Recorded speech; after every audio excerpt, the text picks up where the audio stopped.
Hey everybody, this is Kyrie091 hanging out with you today. And let's see. The what's on the agenda for today is I'd like to maybe make this look a little bit nicer. You can, kind of see all the stuff here, and I don't really like the way that looks, so we'll do some stuff to make that look a little bit nicer. And I'd also like to make a jetpack so that we can get around the overworld a little bit better. Looks like the MFR trees have all grown pretty well. Anyway, and there's one other thing I'd like to do involving Tinker's Construct if we have time at the end of the episode. So I'm going to take care of a few things, and then I'll be right back with you, and we will get started redecorating. Okay, for the purposes of redecorating, we're going to make one of these. This is pretty cool. It's added by Project Red. It was originally part of Red Power 2. But yeah, this is the Ruby Saw. You can make saws out of all kinds of different materials here. You can make golden or peridot, ruby, sapphire, stone apparently, iron, even diamond. Well, I'm using ruby. So here's what we can do with this. If we put a few pieces of stone underneath the saw, we can cut it into stone slabs. Nothing new there, but we can cut those stone slabs into stone panels. And if we cut them even further, we can cut them into stone covers. Now, if we put a bunch of stone covers like this, we get the hollow stone covers. So let's go see what we can do with these in terms of redecorating. Oh, wrong way. Meant to go over here. Alright. So, let's go ahead and place a stone cover right there. And look how cool that looks. That's a hollow stone cover, by the way. We can place some more right here. And look at that. You can't even see all the cabling and whatnot. We'll put a stone cover right here for right now, but we can move that one later when we want to put a machine right there. So, as you can see, this is actually a really cool way to kind of hide a lot of the inner workings of your machinery and whatnot. So I'm going to place a few right here. I don't know, I just think it looks nice to have stuff hidden there rather than out in the open. So there you go, look at that. You can see the dynamos. Well, I'm probably going to have to break those anyway because I'm going to need to get in there to put coal into these things. So I don't know why I bothered covering them, but there they are. Alright, so I'll be right back with you when we're ready to start on our next little project here. And yeah, I'll see you in a minute. Alright, I went ahead and made another chest over here for the micro blocks. And that's what these are. There we go. So there you go. You got a nice micro block chest there. Alright, I'll be right back with you and we will get started on that jetpack. Well, it's looking less and less like we're going to get a jetpack done in this episode, but that's okay. We can do it in the next episode because we're going to need some glowstone. And obviously a good way to get that is to go to the Nether, so I think we're going to try to start to build a Nether Portal. But in order to do that, of course, we're going to need some obsidian. So let's go see about getting some obsidian. I'm going to make another machine here, and I'll show it to you once it's done. I'd like to make an induction smelter. It'll make a whole lot of things easier. So I'll show you the recipe for it here. We're going to need some Invar ingots. So how can we make Invar ingots? Well, let's take a look at the recipe. We can make Invar blend, which is made by combining iron dust and pulverized ferrous. That's one way we can do it. I betcha that we can do it in the smeltery too, but I'm really not sure. This is going to be kind of an experiment for me, so I'm going to put 2 iron and 1 ferrous here in the smeltery. I'm going to let those melt down, and I will be right back with you once they do. I'm actually going to start grinding some stuff in the grindstone, just in case the smeltery doesn't work out. Alright, so I finished grinding up in the grindstone. Let's go ahead and put the 2 iron dust and the 1 ferrous together, and we get 3 Invar blend. We'll cook these up here. And I think that this stuff has melted down, and it looks like it says molten Invar. So let's see if we can pour this into ingots and get some Invar ingots. I'm not sure if this will work. Well, apparently this will work. So you can get Invar from the smeltery too. That's good to know. Now I'm going to have 6 Invar, I guess. I only needed 2, but I got some here, and then I have the other one that I did by grinding up. And let's go grab those. There they are. Okay, so what do we need here for our induction smelter? Okay, we're going to need a bucket. We'll make one on this crafting table so I don't have to take my recipe out of that one. There's our bucket. And now we're going to need a little bit of copper. So we'll grab that and we'll place the copper right there. We'll place the, where's our invar? There it is. Place the invar right there, and we're going to put the bucket up on top, and we got an induction smelter. So you remember how I said I was going to leave this one spot available for a machine? May as well put this right there. So there we go, induction smelter. Okay, well now that we have the induction smelter built, you can see it's got a bunch of funny inputs and outputs on it here. We're just going to shift click the middle to get rid of all those, because I'm never going to have this induction smelter input or output automatically. It's always going to be I'm going to put stuff in there and then I'm going to take stuff out manually. Later on we might get into automating the induction smelter, but for now that's fine. So the induction smelter is pretty nice because I can just put 2 iron and 1 invar in here, and as you can see, or I'm sorry, 1 ferrous, and as you can see it quickly turns them into invar for me. So it's a good way to make those alloys like electrum and a few other things. There's some stuff that you have to do with the induction smelter, and we'll get there. When we need to do those things, we already have it ready to go, and we'll definitely do that. So now we got ourselves an invar pick. Well, what can we do with an invar pick? We're going to make a terrain smasher. You're going to need another one of those pneumatic servos. We should be able to make that right now. I bet I got the recipe wrong here. And I do, much like I usually do with that thing. And we're going to need a piston. Tell you what, I'm going to get that ready to go, and I'll see you back here in just a second. Alright, so we're ready to put together the terrain smasher, I think. Let's see what we can do here. Pneumatic servo, and where is that tin? There you are. There it is, terrain smasher. So what's this thing all about? Well, let's get a chest and I'll show you.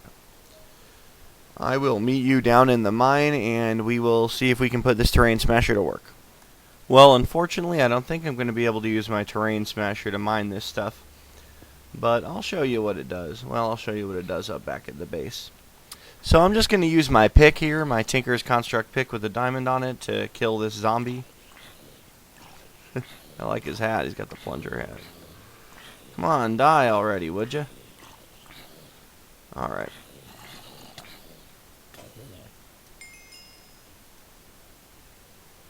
Okay. Anyway. So I'm just going to use this pick to mine this obsidian, and I will see you back up at the base. By the way, I now have Fortune 1 on my pick. You can see there, Fortune 1. And that's just as a... Ooh, right on. That's just as a result of using it. When you add a law piece to it, you get that luck skill, and then the more you use it, the more it grows. So it's now grown into Fortune 1. It'll eventually be Fortune 3, but that'll take a while. Alright, I'll see you up at the base. Alright, I went ahead and made a couple of things. I made an aqueous accumulator, and I made some glass panes. I'm sure you know all about those. So we'll place the glass panes here, and if we get 4 obsidian, I believe we should get the open blocks tank. And why are we making an open blocks tank? Well, I'll show you. Let's see if I can remember the recipe for this without looking it up. Alright, had a little bit of a technical problem there, but let's see here. I went ahead and made myself one of these sprinklers. You can see the recipe for it right there. Iron ingots, iron bars, and a redstone torch. I also have those 2 open blocks tanks and that aqueous accumulator. I'm going to sleep through the night real quick, and then I'm going to head outside, and we'll see just what kind of fun we can have with this stuff. I'm going to tell you right now, it's pretty cool. Let's go out here. I expanded my little garden here a little bit. You know what? Do I have any dirt with me? I'd like to have dirt right here instead of sand. It'll just look a little nicer. And I got this stone hoe here. Go ahead and till that. So, here's what we're going to do. Well, we should probably get rid of this water for the moment. But, don't worry. We'll bring back something better. We're going to dig down a little bit, maybe to right here or so. And we'll place... Is that good? Yeah, that'll work. Alright. We're going to put... Oh, geez, I didn't think this through. Oh boy, well that did it.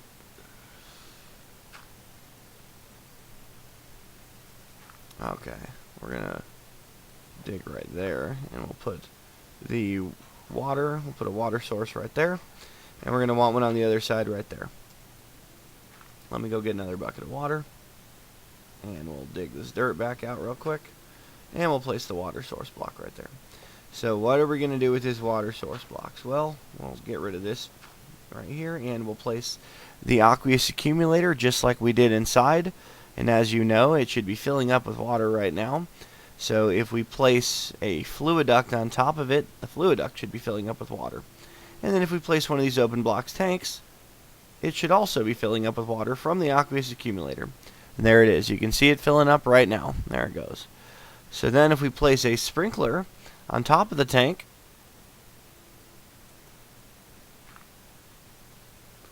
come on, sprinkler, don't make a fool out of me. Ah, there it goes. Okay. So as you can see, the sprinkler is going to keep the ground watered, and it also makes the crops grow a little bit faster. I don't know. I think that's just really cool looking, having the sprinkler there. I never replanted all my barley. Well, I'm going to replant all the barley. I'll be right back with you after I do that and harvest this here cotton. Alright, I'll be right back. Alrighty, and one thing I wanted to show you real quick, it's the Obsidian Pressure Plate. It's added by the Obsidian Pressure Plates mod, of course. And I'll show you what that's all about. You just place it just like any other pressure plate, and it only reacts to players. So animals, mobs can walk up to the door. It will not open for them. It'll only open for a player. And since this is a single player world, that's always going to be me. So Obsidian Pressure Plates, really handy for your front door here. Don't have to click anymore. I love it. I hate having to click when I walk into my door. The downside to the sprinkler is that it makes everything grow around it, including tall grass here that would normally not be growing as rapidly as it is, but the sprinkler will make it grow. As you can see, you already have some barley ready, and I just planted it a moment ago because that sprinkler just does so well. And because we have the aqueous accumulator underneath it, it's going to constantly keep the tank filled with water, and as long as the tank has water, the sprinkler will be operational. I'm going to run up here and I'm going to grab some of these mossy, some of the mossy cobble we got over here. If I can get up there, that is. Let's see what happens here. Alright. There we go. So, why do I want mossy cobble? Well, I'll show you. I'm just going to gather some of this and I'll meet you back at the base. Alright, now if we place the mossy cobble, and just like that, we get ball of moss. What can we do with the ball of moss? Let's come over to the tool forge and find out. We got our hatchet here, pretty handy, but it's made of iron, so repairing it means we'd have to use iron every time we wanted to repair it. Well, not if we throw a ball of moss on it, because then it has auto repair. And now it'll automatically repair itself. We could put a similar thing on any of our Tinker's Construct tools. We could put it on the hammer. We could put it on the pick. Well, I'm not going to put it on the hammer or the pick because I actually have bigger plans for those. But we could. Auto repair is kind of a slow working thing, so you kind of have to you want to have it on tools that you don't use a whole heck of a lot. Sort of like this hatchet. I mean, I'm just going to use it to chop some stuff up real quick here, and then it's just going to sit there in my inventory refilling itself. So that's, well, durability, I suppose it's called. So that's what auto repair is all about. It's pretty handy, and it's a really easy modifier to use, and it's pretty easy to come by. As long as you can find some mossy cobble, you can use auto repair. Got some more rubber tree saplings. We'll go ahead and plant those real quick, and I'll meet you back inside, and we'll wrap up in just a moment. But there's one more cool thing I wanted to show you before we're done for the day. Alright, so if we're at the part builder here, if we take some planks for the handle, and then I made a broad axe head pattern. We're going to make that out of stone for now. And then we'll make the rest of it out of stone too. We're going to need a tough binding. And I believe we will need a large plate. So we're going to go ahead and grab all that stuff. And then we're going to come over to the tool forge and we're going to put the whole thing together. And I got those backwards. And we'll get ourselves a lumber axe. What is the lumber axe all about? Well, let's go find out. Drop off some of this stuff real quick. I'll meet you outside and we'll show you what the lumber axe can do. Okay, we're here up above the base. We're going to get some eucalyptus wood here. On the lumber axe, I went ahead and added some redstone, and I added a ball of moss to get the auto repair. Let me eat a piece of bread here. I don't know why I still have the fluid ducts with me. But look at this. When I hold click on there, it brings down the entire tree with one chop. Even a big old tree like these huge eucalyptus trees come down in one chop. And that's a really easy way I mean, it works on short trees too. I got no tree right here, and the whole thing comes down. So whatever size tree you got, if you just give it a whack with this lumber axe, it'll bring down the entire tree. Now you got to hit the bottommost log. I'm not sure what'll happen here if I hit this one. Oh, it still worked.